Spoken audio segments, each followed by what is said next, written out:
You know, there comes a time in a life where you have to decide that you want to stand for something that actually means something to you, something specific. You know, not just something that's been handed to you or something that's laid out in front of you. But you know, the reason we don't is because obviously there's no precedent, there's no guidance. Yeah, there's nothing outside beyond your own sort of instincts and just a feeling that you have that you want to do something different or something better, or that this isn't quite enough, or this just isn't going to work.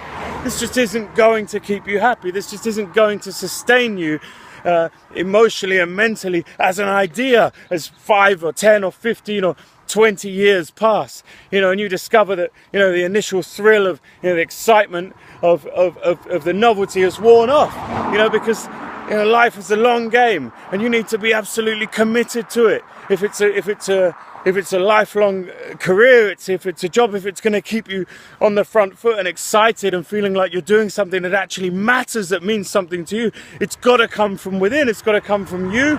It's got to come from the ways in which you value the world and the way you see it, your views, your ideas, your beliefs, your ideals, your motivations, your excitement, these things that make you jump out of bed and jump in the air and say, this is it, this is the one, I'm on this, I can do this. You got to feel it all the time, and that only comes from something you came up with, but we don't dare do it so often because there's such a reasonable alternative that's right there that would give us this and this and this, and everyone's talking about compromise and how life is a compromise, but these are not the people to listen to, because 10 years later, every time you go back to those people and they're not happy, their advice didn't lead you the way you thought it was going to go, didn't lead you to where you thought it was going to take you, because it's always a trade-off.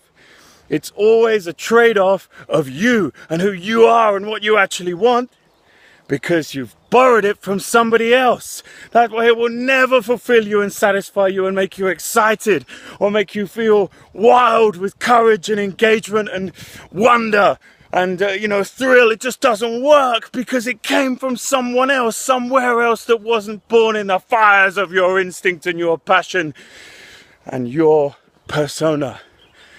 Yeah, have the courage to be unique, you know, to revel in the things of yours which are actually special to you, and to revel in those individual thoughts. Yeah, give them credit. Don't listen to anyone else, you know, telling you that life is just not like that, or that the real world is not like that. It's your real world. You made it in the first place. You're here. It's a fucking miracle that you even exist. Embrace it. There's a train of ancestry that have fought wars to put you on this planet so you can sit in front of a television or adopt someone else's ideas for what the truth is, or what the reality is, or what the real world is like. Forget it. You know, it's a coping mechanism that you've adopted because that's just what everyone else does. Well, don't be everyone else. You know, stand up, do something special, do something real. You've got tens of years, you've got decades here on this earth. Stand up and be counted and make your existence matter for something, because you've got to live with it your whole life. And you've got to look back and say, these were my days, and this was my time, and this was what I did. And if you're not proud of it, it hurts. And you get filled with envy and rage and disappointment and guilt and frustration because you didn't get to where you wanted to be and you didn't do life the way you wanted to do it. It happens. It's inevitable. That's your future. That's where you're heading unless you change. That's your life.